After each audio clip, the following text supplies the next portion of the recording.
Welcome to the UFC Fight Night 221 Picks and Predictions Show by yours truly, Cage. This is Cage My IQ, the best place for MMA content. You can follow us and subscribe to us on social media on Twitter, Twitch, YouTube, and of course Instagram, as you see right there.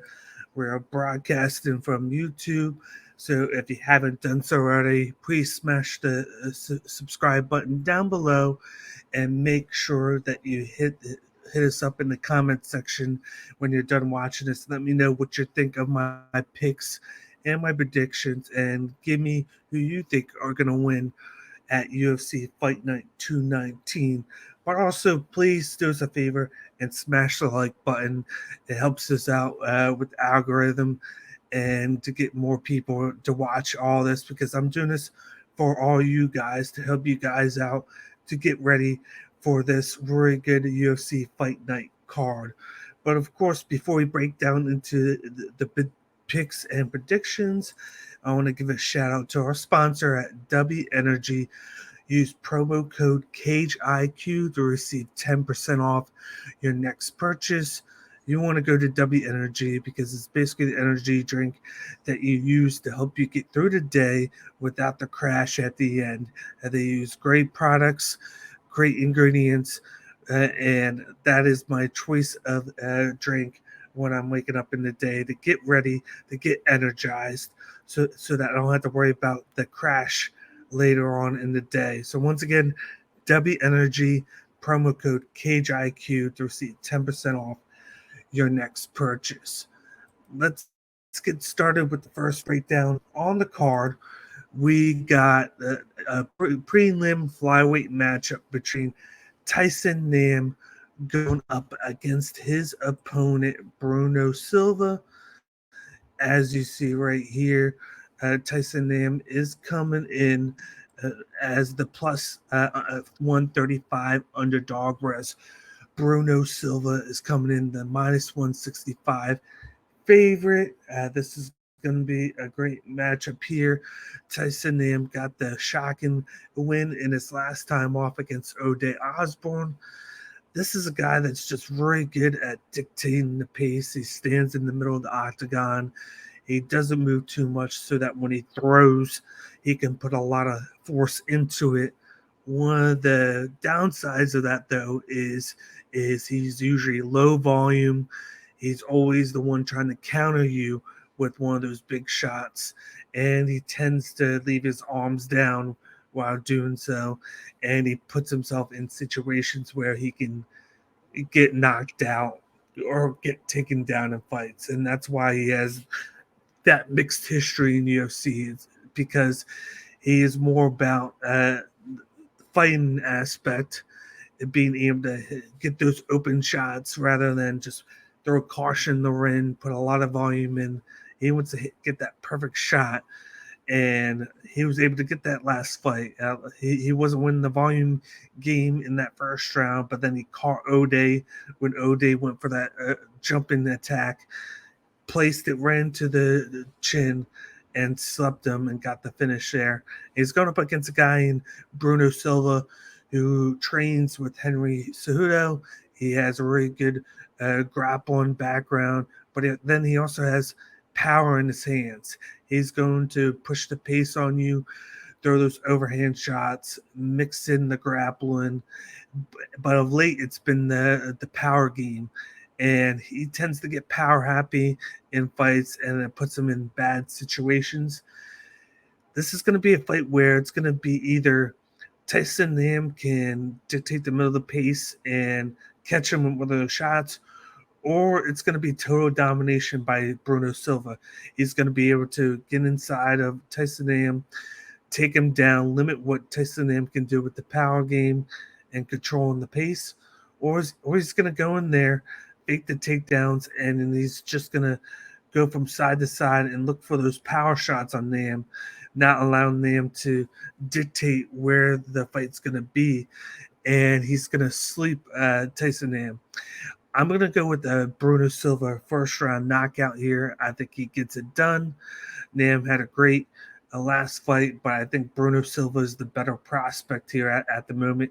He's going to have the faster hands, the faster movement, and I wouldn't even be surprised if he goes and uses his grapple in this fight, knowing that Tyson is going to try and come over the top with his shots every now and then. He's going to pick and choose when he goes for the takedown, and I think he's going to do so when Tyson Name's looking to throw. So I'm going with Bruno Silva here. I like that minus 165 bet odds there. I'm going to be looking to go for the money line there. And then depending on what the prop odds are when they come out tomorrow, I might put a little bit on him to get the finish inside the distance, or I might even see what all the rest of the props are. But I'm definitely putting a little bit on Bruno Silva with the money line there moving forward. Moving on to the next fight on the card, we got a men's bantamweight match between Tony Gravely going up against Victor Henry, aka La Mangusta. Tony Gravely's coming in here, coming off of a loss, I believe it is. Yep, coming off a loss. He's 3-2 in his last 5 fights. He's primarily a grappler. He has a heavy grappling background. He's going to look to push the pace. He has power in his hands. He has pretty decent leg kicks, and then he has pretty good jiu-jitsu. But the main part of his game is early on. He likes to push in the grappling. He pressures on his opponent along the cage. He looks to take them down, ground and pound them, look for the early submission. Or if he can't get that going, he's just going to push you backwards, throw those overhand strikes, and try and knock you out. It's a lot of heavy pace early on in fights, and the one downside of that is his cardio. He tends to get slower and slower as the fight goes on if he doesn't get that fight finished, and it allows his opponents to get back into things, get their fight going, and then they tend to train their cardio. They train to come after him later in fights. They allow him to barrage him early. They see if he can slow down, and then they come and attack him in rounds 2 and 3. And against a guy like Victor Henry, that's going to play a big factor here because Victor Henry has great cardio, great pace, great movement. He throws the kitchen sink at you. He would throw a lot of volume. And it's mainly because he doesn't put a lot on his strikes. He'll put 50 or 60% of his strikes so that he can continue to push that pace. He had a bad last fight against Raphael Assuncao, but that's because Raphael Assuncao was able to push that grappling pace the whole 3 rounds.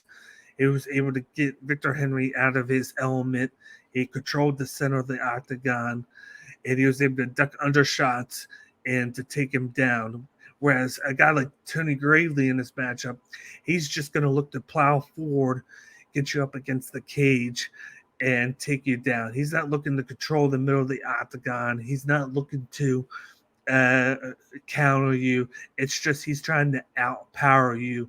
And that's going to come with the after effects, like I said before. And even though I think early in this fight, Tony Gravely is going to be able to get him down a few times, I even think Tony Gravely is going to win the first round because of the grappling. I think Victor Henry has a great chin. I think he's going to wind up taking over round 2 when Gravely starts to slow down a little bit, and you're going to see that high octane striking output that you saw in Victor Henry's win against Raoni Barcelos 2 fights ago. I like the odds with Victor Henry minus 145. Tony Gravely at plus 120 is good as well, especially if the fight goes the distance. You never know what's going to happen in these fights. Tony Gravely could come out round 2 early and still be very good with the grappling, but then we're slowed down, and then Victor Henry will close the round well, but he could still give it to Gravely, and we could see a situation where Gravely could steal the fight with a split decision. So both sides of the odds are pretty decent. I'm going to have to look at what the props are later in the day to see what I'm going to do with this fight, but I'm going with Victor Henry here by decision. I really don't see him finishing Tony Gravely because he doesn't put that much on his punches. He's all about quantity over quality. Majority of the time, he wants to get things off, get them moving, and his big thing is his cardio. He wants to use the cardio to his advantage, and this is the perfect fight to do so. I got Gravely taking the first round, Victor Henry coming back and taking the last 2 rounds because he's going to have the cardio in his tank to take the fight over. So in this one, I got Victor Henry coming out on top with the unanimous decision victory over Tony Gravely. Moving on to the next fight on there, we got a women's big time matchup in the flyweight division against ArielLipsky versus JJ Aldridge. This is a fight to keep an eye on here because the stylistic matchup is just very nice here. You got JJ Aldridge, who is all about pushing the pace forward, straight shots. She has pretty good grappling. She knows how to mix things up. She just doesn't have power in her hands. So her way of masking that is to mixing up the grappling and the striking and not allowing her opponents to catch her or hit her at all. But then you got ArielLipsky, who has that Muay Thai background. She likes to throw a lot of leg kicks to the side. She'll attack the body a lot. She's been improving with her hand speed of lately. She'll mix up thrown to the head and thrown to the body to try and slow her opponents down throughout the fight. But she's very well known for her jiu-jitsu and her submission game. A lot of our wins are by submission. She's a submission specialist, but she's trying to break that. She's moved camps of lately. I believe she's trained with Amanda Nunes now to have a better overall fight game. And coming in this fight, seeing the last couple of fights where she's been able to, more noticeably the Mandy Bone fight, where she was noticeably able to do a lot of volume with her striking, with her legs particularly. She's trying to push fighters back and not have to use the grappling too heavy with her cardio. And it's allowed her to fight a better, well-rounded fight and get victories that way. She's shown that she can have power in her hands. She rocked Mandy Boom a couple of times with the overhand right, but it was all set up because of those leg kicks from both sides. She's able to throw to the side, get her opponents to think about that, and then she throws to the calf, and then she comes over top right after her leg kicks, and it opens up things in the striking game for her. And then she likes to mix in the grappling now instead of it being a grapple heavy effect, where then she mixes in the striking afterwards. She has flipped things in reverse. And against a fighter like JJ Aldridge, which is crazy to think that Aldridge is the minus 240 favorite coming in, but that's basically because of JJ Aldridge usually dictates the fight, and she has more noticeable wins on her belt. But I wouldn't sleep on ArielLipsky in this fight just because of the fact that she could get a finish here. Aldridge is known for ended fights in decision.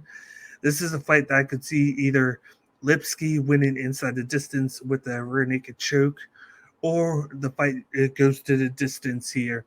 I'm definitely going to be looking to see what the fight goes to the distance props are going to be when they open up, because this is a fight that's definitely going to most notably probably go to the decision unless Lipsky can get the fight down to the mat.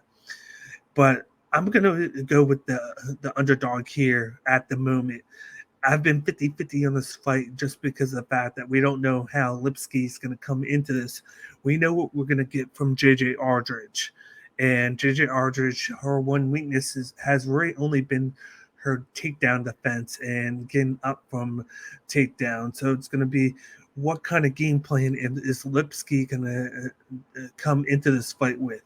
Because if she looks to get the fight to the ground with her jiu-jitsu takedowns, it's going to be pretty solid, a game plan of her doing that, ground and pound, and then using a lot of the leg kicks to slow down Aldridge. But if she's going to look to try and stand and bang with Aldridge is just going to pick her apart with the quick forward pressure movement and striking, and then using that to use her takedowns to her advantage.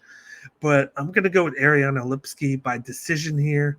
I think the mixture of her jiu-jitsu takedowns and the leg kicks are going to be able to allow her to eke out a decision victory over the more productive JJ Aldridge.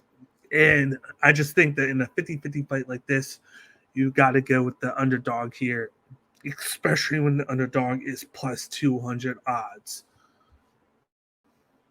Moving forward to the next fight, this fight's going to be really fun on the feet here. We got a men's bantamweight matchup between Mario Batista, who is coming in that heavy 900 favorite, versus Guido Canetti, who's the plus 600 underdog.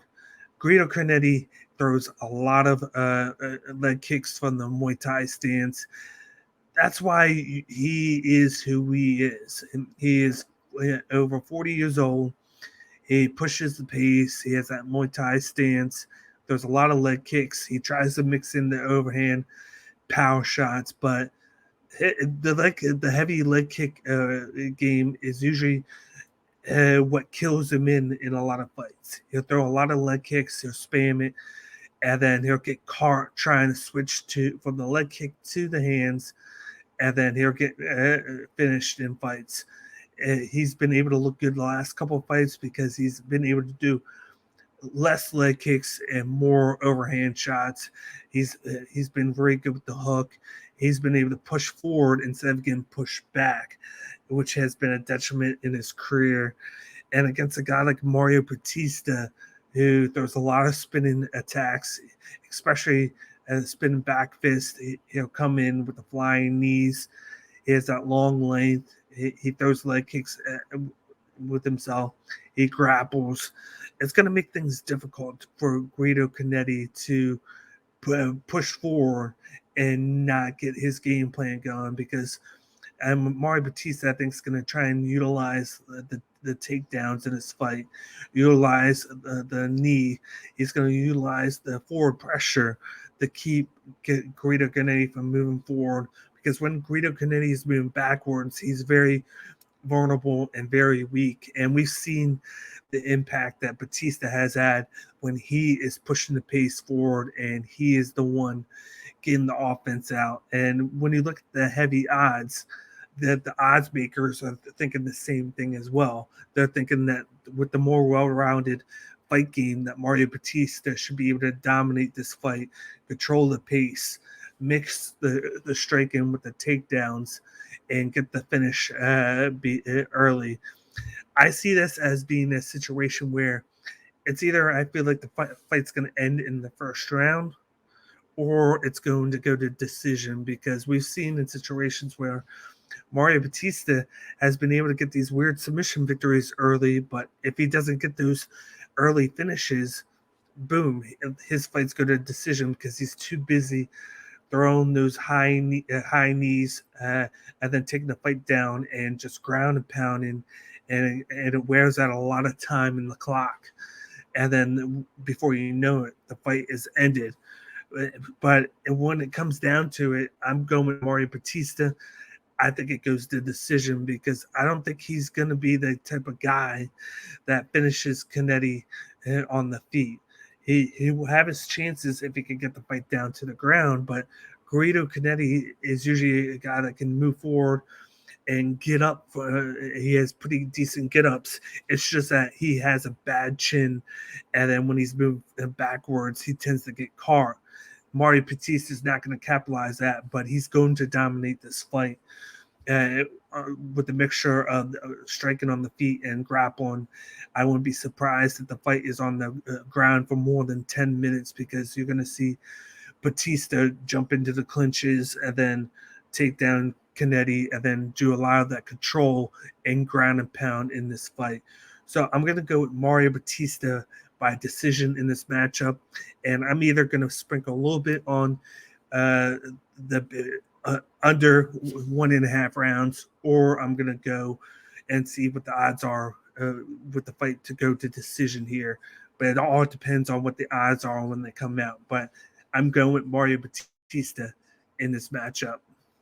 Moving on to the next fight here, we got men's middleweight matchup between Cedricus Dumas, who's a minus 140 favorite, going up against Josh Fran, who's the plus 115 underdog.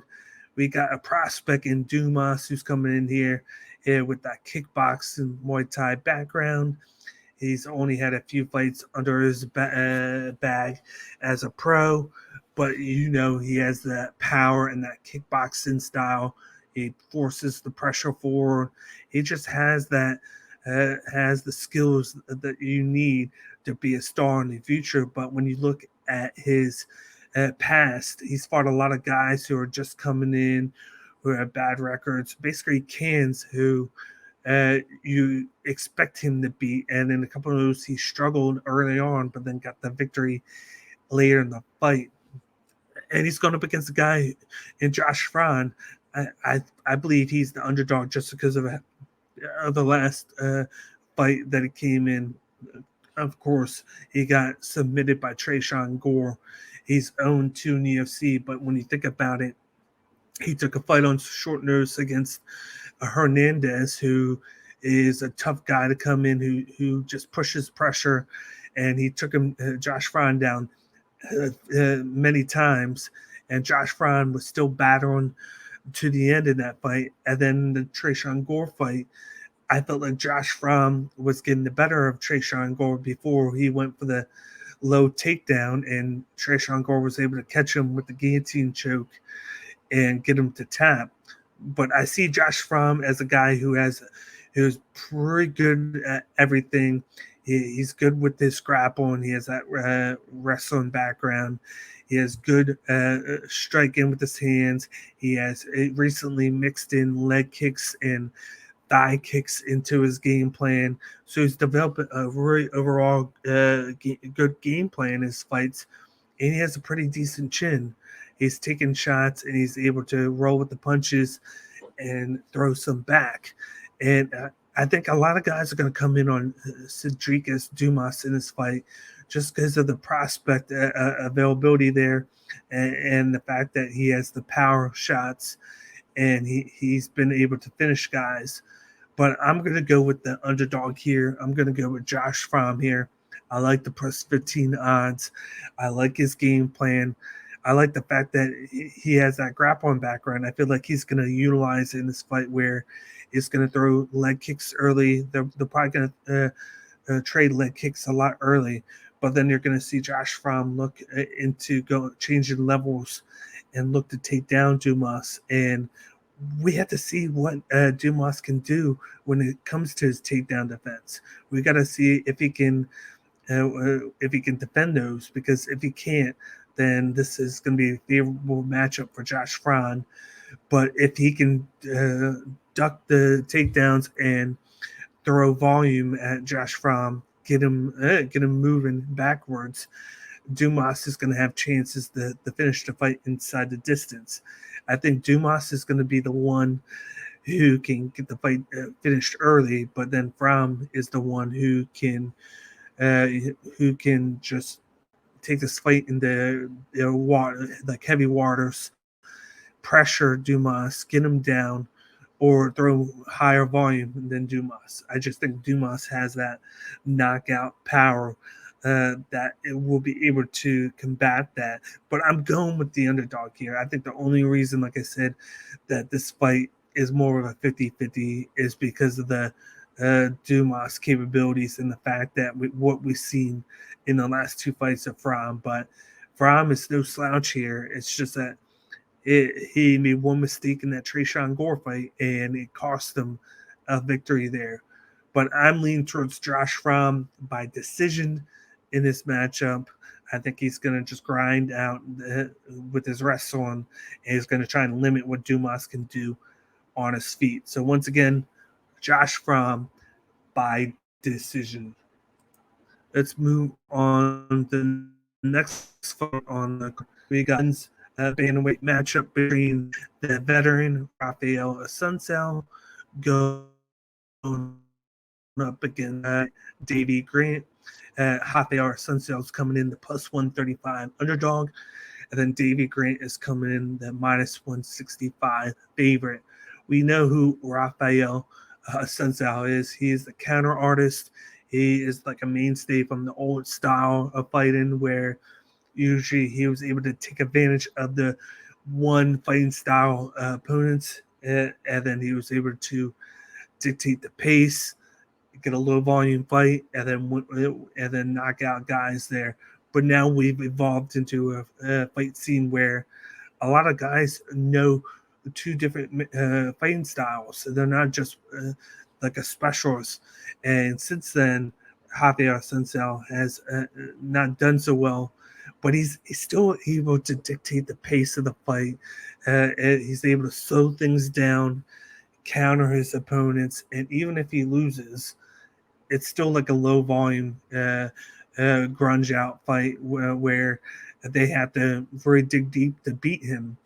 And in the last fight, you saw that against the high team striker in that he fought in Victor Henry, where Javier Assuncao he pushes the pace, pushes it forward, and then he's able to win those low volume fights. Like I said, whereas in a guy like Davey Grant, he's coming in with a kickboxing background. He has fought a lot of competition. He has power in his hands. He puts in a lot of volume. He gets into these high swinging affairs. One weakness, though, is his takedown defense. He has 50% takedown defense in his fights, and that's something I see Raphael Assuncao trying to take advantage of because, as we saw last fight, he comes in better prepared in his fights. Even if he is the underdog, he's going to come in, use any trick that he can to keep the fight low volume, low pace, and him controlling the center of the octagon. But in this fight, I still got Davey Grant get the fight done. I could see him getting the fight inside the distance here with the knockout. I just see when you go into those fights, you got to make sure that you're going to control the center of the octagon. And what I like about Davey Grant is his power and his pace. He knows how to land, and he's beaten some good competition there. A lot of people are going to come in and say that Raphael Assuncao has been fighting the best of the competition, and Davey Grant hasn't. Well, Davey Grant has beaten Marlon Chita Vera, and in their rematch, Vera barely beat him 2 rounds to 1 in one of the fighting night spots of that card. And I just love the way that Davey Grant has grown. He's been able to mix things up, throw combinations, push forward, grapple with his opponents. And against a guy like Assuncao, you're going to have to be able to do so. I think this fight will be 50-50 going up until that point. But I just feel like Davey Grant can catch Assuncao with one of those overhand shots. And when you have a chin like Assuncao where he's been hit a lot, I don't think you can afford to do so. So I'm going with Davey Grant in this spot, finishing the fight inside the distance with a knockout. I like the minus 165 odds on him. And once the odds come out, I'm definitely going to be eyeing the inside the distance odds and then eyeing the KO odds here because they're definitely going to favor you if you're going to pick Grant here. But then if you favor the other side, I would be looking at over 1.5 rounds in this fight if you're 50-50 on who you think is going to win, because I do think that Assuncao can control the pace early. I just don't think he's going to be able to commit to it and be able to continue it as the fight moves on. And that's why my finish is in rounds 2 or 3, because I don't think it's going to be early. I think it's going to be later when Davey Grant gets a thing of things of what Assuncao was doing, and he's going to adjust to the fight and make corrections to catch Assuncao with the counter. So I'm going with Davey Grant once again, to finish this fight with the mid to late knockout. Moving on to the next fight, we got a heavyweight matchup here between Lucas Breski going up against Carl Williams in the heavyweight division. As you see right there, Lucas Breski is coming in the plus 145 underdog, where Carl Williams is coming in that minus 170 favorite here. These two guys are coming in. They got a total of 2 fights in the UFC, both by Lucas Breski. You got his Dana White Contender Series win, and then you got his loss to Martin Buday, which everybody thought that he had won because of the volume, but the judges scored it with Buday. For some reason, Breski's going to come in this fight throwing a lot of volume. He's going to pressure forward. He throws a lot of leg kicks from both sides. He'll throw at the leg. He'll throw at the body. But it's all about slowing his opponent down. He'll mix in time to time his overhand shot and his jab, but he's primarily throwing a lot of leg kicks and a lot of volume. He has a very fast pace early, but then he slows down as the fight goes on. And his opponent, Carl Williams, is primarily a wrestler. He comes in there, he'll throw a little bit, but he's all about high octane grappling.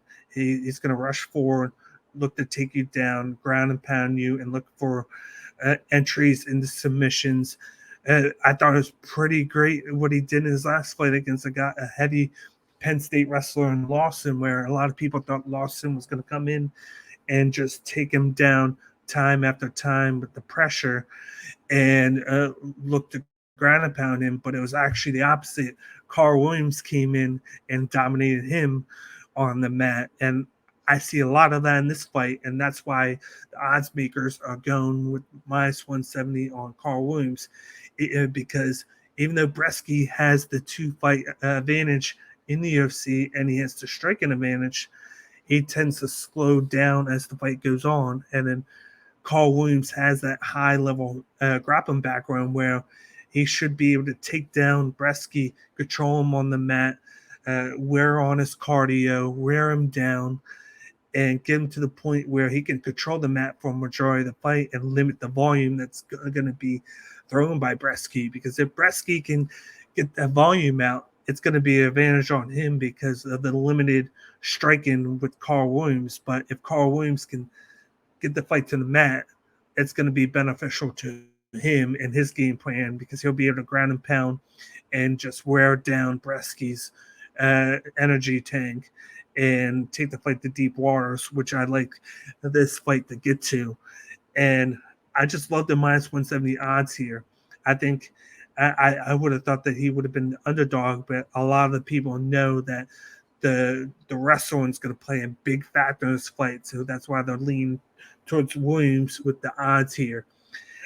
So I'm going to lean towards Carl Williams to finish this fight to decision. I like the over 1.5 rounds prop bet here, especially if it's going to be good here. I just see the fight going long here. I don't see either of these guys getting the finish at all. So that when I'm looking at betting, I'm going to look at that, or I'm going to look at Carl Williams by decision, because I feel like his wrestling is going to play a big factor in this fight. So I'm going with Carl Williams by decision in this matchup, and then I'm going to look at the over 1.5 rounds prop when it comes out on Bovada in the next few hours or so. Moving on to the main card here, we got Petr Petrino going up against Anton Takali here. These guys have a total of 1 fight in the UFC, 1 or 2 fights in the UFC. This was probably the hardest fight to game plan for, considering there's not a lot of tape on either fight here. You got Petr Petrino. He's the minus 140 favorite. He's coming in this fight. He's a striker. He has a lot of power in his fights. He tends to get in a lot of trade-offs in those matchups.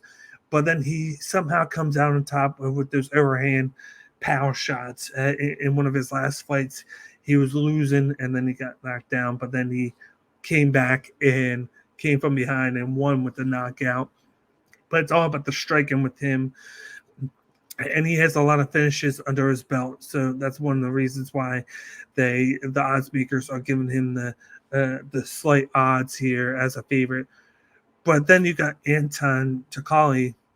Every fight he's won, or before he got to the Dean Contender Series, he won by finish in those fights. He has the striking power. He has the grappling that you've seen. I don't hence him for losing his debut because it was against Jailton Almeida, who, as we've seen now since that fight, has moved up to heavyweight and has gotten into that top 15 just by taking every opponent down and dominating them on the mat. And that's what happened with Takali. But he was able to go and defend the takedown for a little bit before he succumbed to the submission in that fight. But he's not going to have to worry about the grappling with Vitor Petrino, because Vitor Petrino is going to try and apply a heavy striking output with those power hands, and he's going to come attack him. This is a fight where I'm looking at it. I could see two things happening. I could see Vitor Petrino finishing the fight early, or I could see Anton Takali win this fight later in the fight or by decision here. And it's all the matter of, can Takali instill a game plan of trying to take down Petrino, limiting him with his power strikes, or is he going to try to look to stand and trade with him? Because if he tries to stand and trade with Petrino, he's going to get finished. But if he is smart enough to use his grappling to take the fight down and limit the attack, he should be able to do that, ground and pound him, look for a finish on the mat, or to just get the fight to the decision here. I think Anton Takali gets this fight finished in the third round and wins by ground and pound finish here. I like his chances in this fight as long as he doesn't get finished early. The plus 115 odds, I think, are very favorable in that aspect. I think the Petrino is just the favorite because he can get the finish by knockout in majority of his fights, and he's going to be the better striker. But I think from a skill outpoint, Anton Takali is going to be the fighter that comes out on top. So I'm going with the plus 15 odds money line if I'm looking at anything on betting with this one, or I'm looking at the over 1.5 rounds here as well, because I feel like with the grappling, he's going to be able to ground this fight out to a decision or get the fight finished late in the fight. It's all about just using that ground control and wearing out the Petrino so he doesn't have the power to throw at him or be able to, because he'll be on the mat. But I'm going with Anton Takali in this matchup by late finish, aka ground and pound. Let's move on to the next fight on the card. We got another men's bantamweight matchup between Syed Nurmagomedov going up against Jonathan Martinez. This is one of my favorite fights on this card to break down. You got Syed Nurmagomedov, no relation to Khabib Nurmagomedov. They are close, but they're not related at all. Syed is a fighter who instills a lot of fast pace and spinning and attacks. He's going to start out throwing a lot of leg kicks, and then he's going to mix in the back fist and then the spin kicks from the side. We've seen a lot of that. He has power in his hands. He will push you against the cage. Any grappling that he does is going to be secondary to the striking game that he usually instills. But this guy is a finisher. If you've seen his fights, he finished Cody Stamann with a crazy submission. He was able to finish Ramos with a spin kick to the stomach that really hurt Ramos, and then he finished him with a couple of strikes before the ref stopped the fight. He's just going to push forward and throw the kitchen sink at you.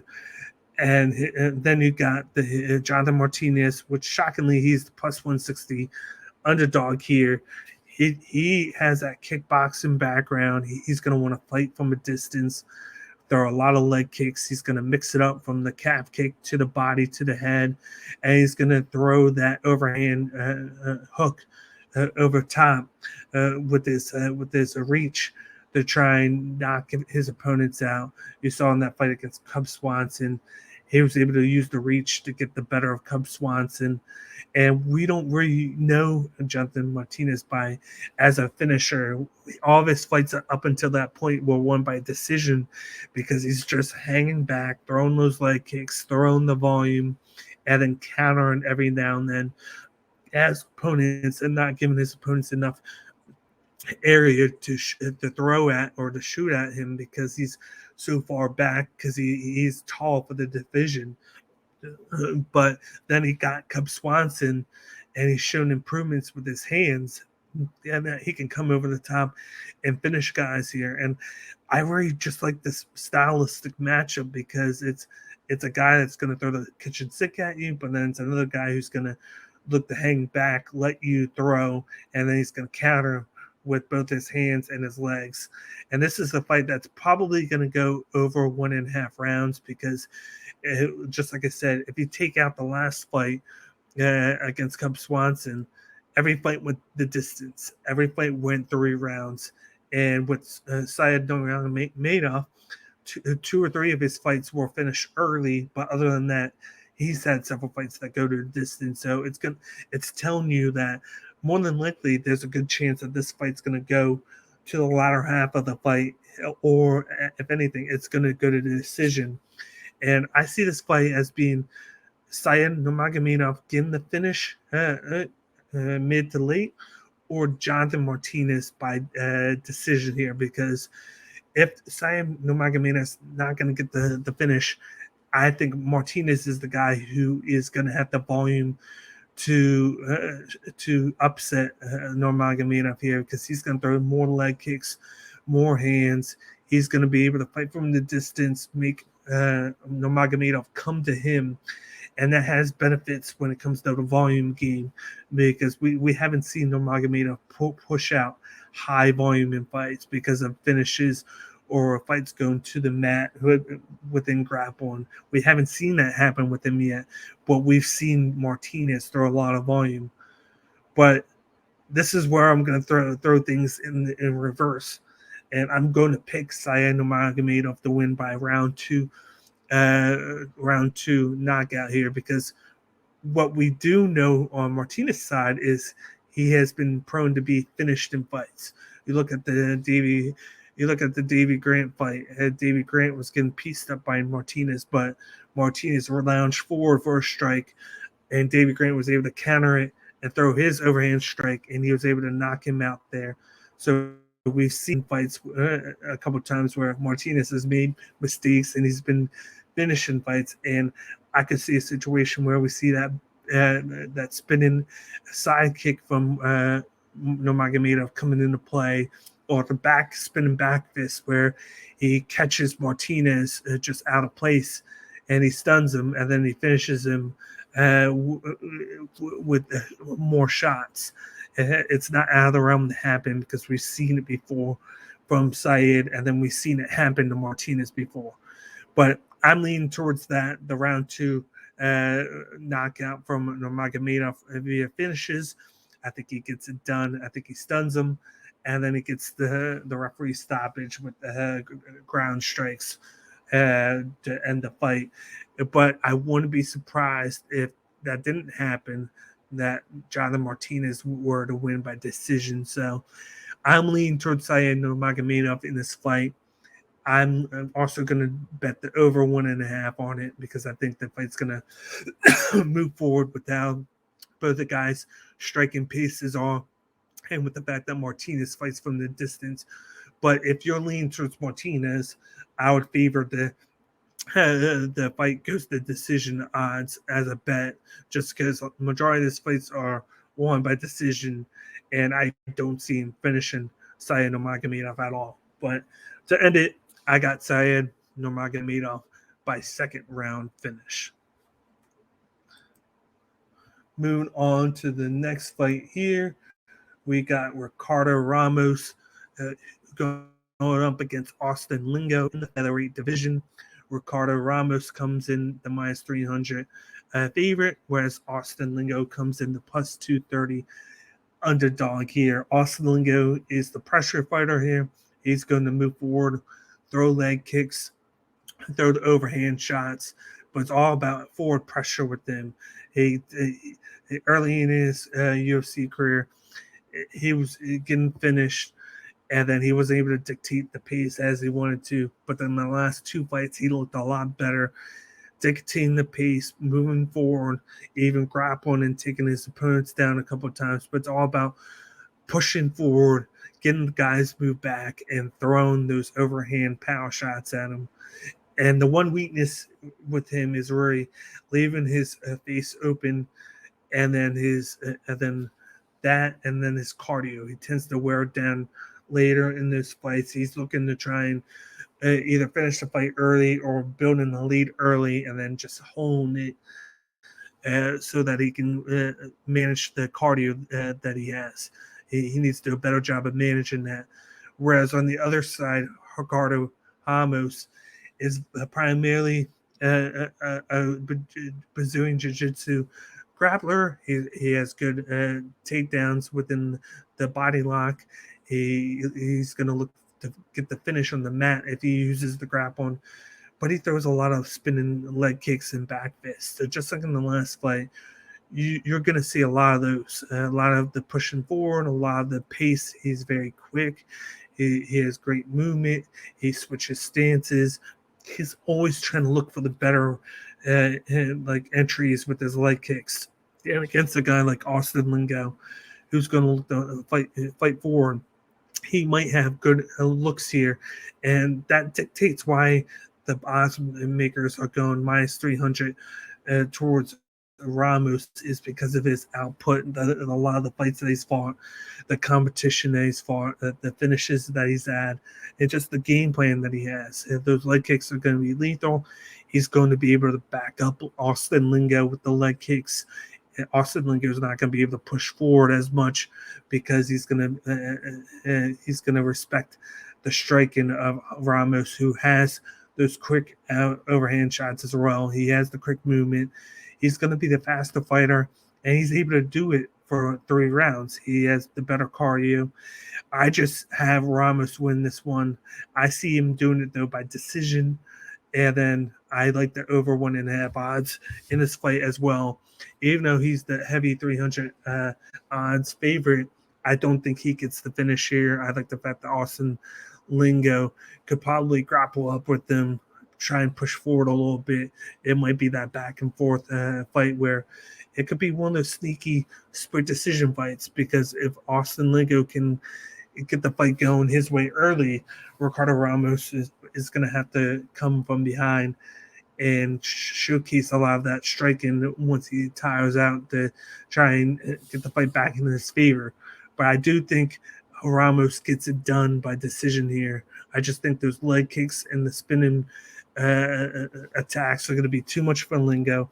I think he outvolumes Lingo by a little bit, and then he wins this fight 2 rounds to run. I think Lingo sneaks out round 1, and then Ramos wins rounds 2 and 3 to take the fight.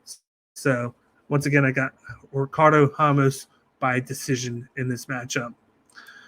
Moving on to a fight that was supposed to happen in the main event 2 weeks ago, but got canceled due to illness. Nikita Krylov. We got a light heavyweight bout between Nikita Krylov going up against Ryan Spann. Krylov is coming in the minus 190 favorite, whereas Spann is coming in the plus 165 underdog. And they're going to be fighting this fight at catchweight at 215 because of the scrap 2 weeks ago, and they're going to have to come back in a week and a half later to get the fight in. So they're allowing them 10 extra pounds extra to get this fight done and over with. Krylov is an early finisher. He has quick hands. He has quick movement. But he's the type of fighter that's going to attack you and come guns blazing, throwing the kitchen sink at you. But he'll tend to slow down a little bit as the fight gets going. But it's all about the power it's all about the hands, and it's all about finishing the fights. A lot of his fights were getting done early, except for a few that went to the distance or that he lost by submission. And his one weakness, though, is the fact that when he lunges in, he puts himself into bad situations. He was winning the Paul Craig fight, and then he knocked down Paul Craig, but he made a mistake of fighting into the clinch of Paul Craig on the mat, and he was throwing his hands recklessly instead of picking his shots. And Paul Craig was able to grab his arm and wrap him up in the triangle and get him to submit towards the end of the first round when Krylov was having the big time advantage with the striking on Paul Craig. Then you move over to Ryan Spann. It's crazy to think of how 3 fights can have a huge effect on a guy who was struggling in the UFC early on. He was known to be a knockout artist that was getting caught a lot in fights, in these barnstormer fights where they were just throwing the kitchen sink at each other, and then they were finishing him over finishing them. You look at fights like Johnny Walker. You had Ryan Spann was able to stun him early, but then Johnny Walker came back and finished him with elbows because of Spann put himself in a bad situation. And then you got Anthony Smith, who Ryan Spann was able to stun, but then he clinched up with him, and then Ryan Spann was finished by Anthony Smith. It was all about just coming in and making bad decisions. And what does Ryan Spann do to correct things? He takes the fight out of the judges or his opponent's hands. In the past 2 fights, he was able to finish fights with his hands with just grueling knockouts of his opponents early in fights. Once again, there, first you got a finish of Krylov by submission, and then you got Reyes by knockout, and that knockout was just nasty, the way that he was able to finish him right there with just a simple jab, and then overhand shot right afterwards. He's coming in there. He has power in his hands. He has very underrated jiu-jitsu and grappling game. I think that's something that we have to think about in this fight, is the fact that maybe Ryan Spann looks to grapple up close with him and to look to get the fight to the ground and ground and pound him and submit him, or is he going to look to just throw haymakers at Krylov and then may the best man win? I'm hoping that it's the latter half, because I'm going with Ryan Spann by round 2 submission here. I think the submission prop is very sneaky here because of the fact that, just like I said before, Krylov will throw his hands and lunge forward into bad situations, and it's going to open up the chances for a guillotine or takedown, which could be moved into a submission entry for Ryan Spann. And I like those chances there with Ryan Spann, as long as he doesn't try to stand up and trade too much. If he stands up and trades, I think Nikita Krylov is going to be able to have the quicker, faster hands. He's going to move out of those power shots of Spann, and he's going to be able to throw a lot at Spann and finish him. But then if Spann can get the takedowns, it's going to be a whole new game here in this fight, and I think it favors Ryan Spann there. The odds are going for a reason, because of the hands of Nikita Krylov, and he is coming in probably the more balanced fighter, where a lot of people are going to fear that fast hands and his finishing rate in the first round. But I still think that Ryan Spann's sneaky play here with the plus 165 money line odds. I'm also going to sprinkle a little bit on the submission odds, and then the fight to go under 2.5 here, depending on what that is. I might even look at minus 1.5 to see what that is. But I think Ryan Spann can catch him in a guillotine with one of those overhand shots, and I think he's going to submit him. So I'm going to go Ryan Spann round 1 guillotine submission victory here over Nikita Krylov. But As the weigh-ins come in, I might change myself. But right now, I'm going with Ryan Spann. Moving forward to the co-main event of the evening, we got a heavyweight battle between Alexander Volkov against Alexander Romanov. This is the battle of Alexander here. We got Alexander Volkov, who is one of the tallest guys in the division. He throws a lot of leg kicks, and he has very good counter hooks and strikes that he throws. He does a very good job of mixing in the leg kicks with his hands because of that boxing and kickboxing background. He has knockout power, and he's fought over 7 main events in the UFC, so he does have that experience going long distances. He has good cardio, he has good pace, and he's fought a lot of the best in the top 10 in the division. And this is more of a just measuring stick to see where Romanov is at, because he is the prospect here, and Volkov is the one moving his way down because he has been in the UFC for a long time now. Romanov is coming in with the big grappling background. He tends to push the fight forward if there has the overhand strikes, but he's all about getting inside the clinch, taking the fight down to the mat, and looking to just using his body to outweigh his opponents, that throw the ground and pound, look for submission entries, look to gain a better position on the mat, and getting the finish early in fights. He was beaten by Marcin Tybura in his last fight. Tybura did a great job of defending the takedowns, controlling the fight, keeping it on the feet, and just landing shot after shot on Alexander Romanov and winning by basically just stuffing takedowns, getting the clinch on himself, outpowering Romanov, and then landing more volume than him. It was one of those fights that felt like it was going to go to split decision. And as you look at the competition here, it went to majority decision, but then he's beating guys like Chase Sherman, Jay Van Der, Juan Espino, and then Marcos Rogerio de Lima.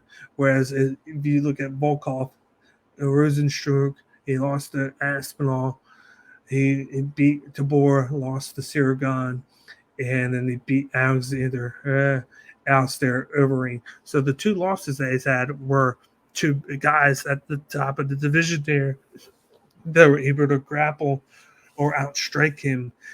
And when I'm going to highlight that last fight with Tom Aspinall, because Tom Aspinall was able to just go right under, take him down, and then get the finish on him. That's going to be something that you're going to see Romanov try and do. And he's going to try and get inside and just out-strength him and get him to the mat there, because if he can get the fight to the mat, it's going to be Alexander Romanov all day. But if the fight stays standing and Volkov can stuff the takedowns and then he can get those leg kicks flowing, he's going to keep Romanov from the distance. He's going to out-volume him, and then it's going to leave him openings to the counter with those overhand power shots that could put Alexander Romanov down to the mat. But I'm going to go with the odds makers here. I think Alexander Romanov gets the fight done. I'm going to go with round 1 finish via rear naked choke right here. I think Romanov can get the fight down to the mat. He can take the back of Volkov and get the finish here.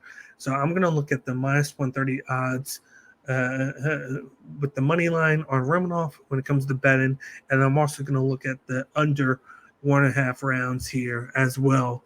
And then if I need to hedge things, I'll look at fight goes to decision as the other option as well, because if he doesn't get the early finish, I see a situation where the fight does go to decision, or whether it's because of the grappling of Romanov or because Volkov is stuffing the takedowns and he's laying in the more volume to get the decision victory here. But I'm going with Alexander Romanov for round 1 submission victory in this matchup.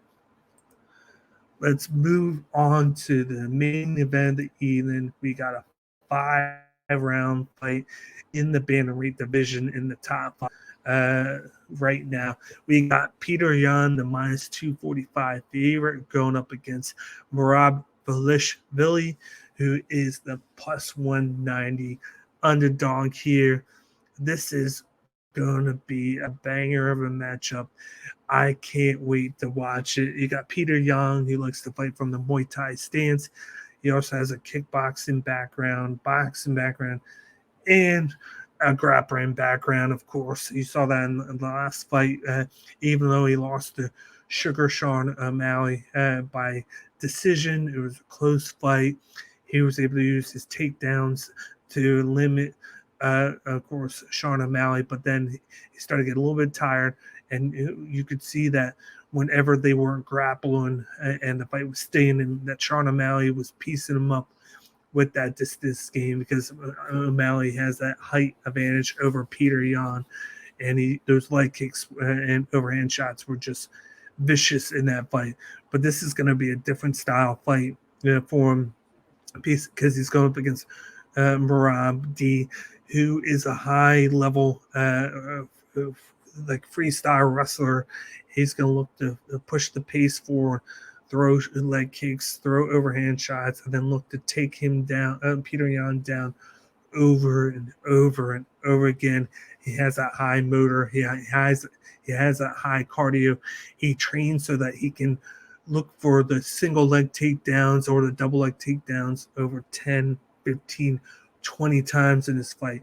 In his past, he's gotten over 10 takedowns 3 times. He had 10, 11, and 14 takedowns in 3 fights. That is just a testament to the work that he puts in the gym, on his cardio, on his wrestling, and just instilling his fear on his opponents because of the push forward moment. And he's going to have a tough time doing so in Petr Yan. He had a tough time with Jose Aldo.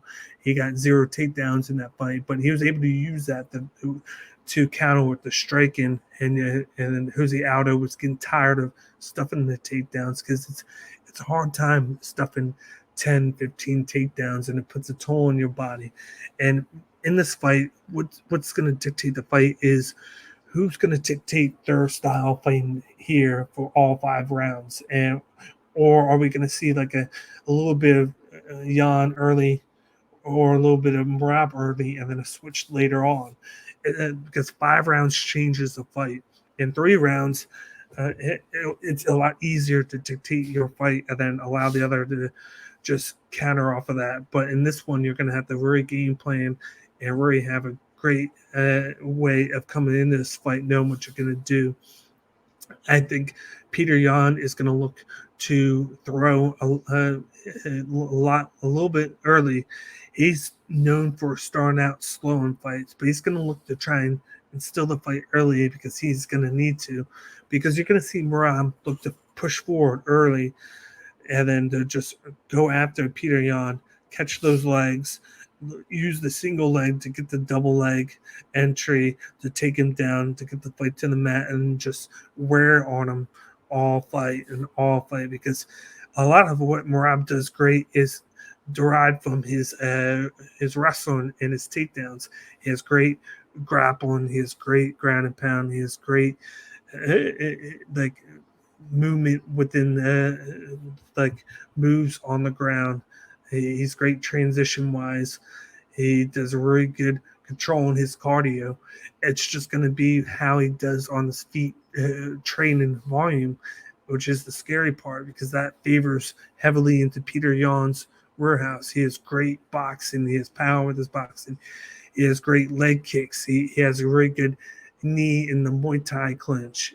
He has grappling as well, where he's good within the grappling, but he has really good takedown defense. So it's going to be the matter of what can he do to limit what Merab does. And a big factor as well is the fact that Merab is training partners with Aljamain Sterling, who was one of the last two of 3 fights that Petr Yan has fought. So Merab has a blueprint of what he needs to do from his own training partner, the champ Aljamain Sterling. He's going to come into this fight instilling that, look to get the fight close up in the clinch, look to push him up against the cage, try and pull him down to the mat, control him on the mat. And the one difference between Sterling and Merab is the fact that Merab can do it to grab him for long distances, whereas as the fight went on and on, I felt like Aljamain Sterling started to slow down more and more, but because he built that early lead, it allowed him to cruise, and as long as he just got to the horn, he was going to win that fight. And I see a little bit of that with Merab, but maybe more dominance here. I've seen Petr Yan slow down a little bit as fighters start to know what he does. With Sterling and with Sean O'Malley, and Merab's no different from those two. He's going to do a little bit less of the striking though, and it's going to be more of the grappling. Whether he gets the takedown or not, he's going to wear on Petr Yan. He's going to constantly go for the takedowns and just use the knees and elbows in the clinch, pull him down, and it's going to be a knockdown, drag out affair. And that's why I'm leaning towards Merab Dvalishvili. I'm leaning towards Merab Dvalishvili by decision in this fight. I got him at the plus 190 odds money line. I think that is a guaranteed bet for me this Saturday. I'm going to look at what the odds are going to be to go to the distance. I'm also going to look at over 3.5 or over 4.5 rounds in this fight as well, because I feel like this fight's going to be pushed. It's going to go to deep waters. And the only weakness I've really seen with Merab was his fight with Ricky Simone, where Ricky Simone caught him late in that third round. That could be something that I'm going to fear going into this, because Petr Yan does have that striking effect where he could catch Merab. But I just don't feel like with what I've seen in the past two fights, especially against a training partner of Merab and Sterling, who Merab's the better grappler than Sterling, but Sterling was able to use his jiu-jitsu game plan to take the back of Yan and pull him to the mat. I could see Merab doing the same thing, but in a better way. And I agree, he should be the underdog because of the past. And Petr Yan, his striking is just more high level.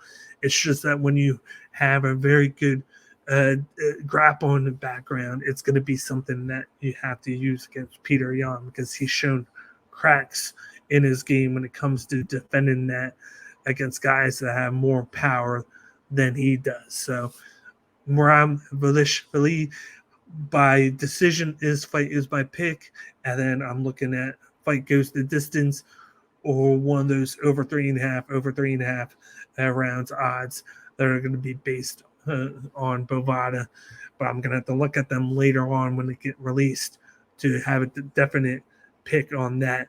But when I come out with my bet slip on the Bloodline Entertainment Network, be sure to keep an eye out for those, because I'll have all my bets on there by tomorrow or Friday, so you can take a look on that. So keep an eye on my Twitter page for when I post the link to my bet slip to get an idea of what I'm going to go with bet-wise for this Saturday night.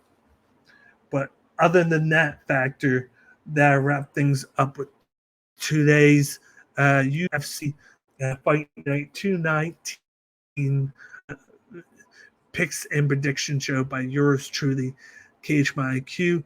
Before we get going, once again, all I ask for you guys to do, if you haven't done so already, please hit the subscribe button down below. Smash the like button as well. That helps out with the algorithm. And hit us up in the comment section. Let me know what you think of my picks and predictions, and give me your thoughts on this fight card and who you're going with as well. But other than that, I'm your host, Cage. This was another edition of Cage My IQ, and tune into me next week for another picks and prediction show for the UFC. See you guys later. Peace.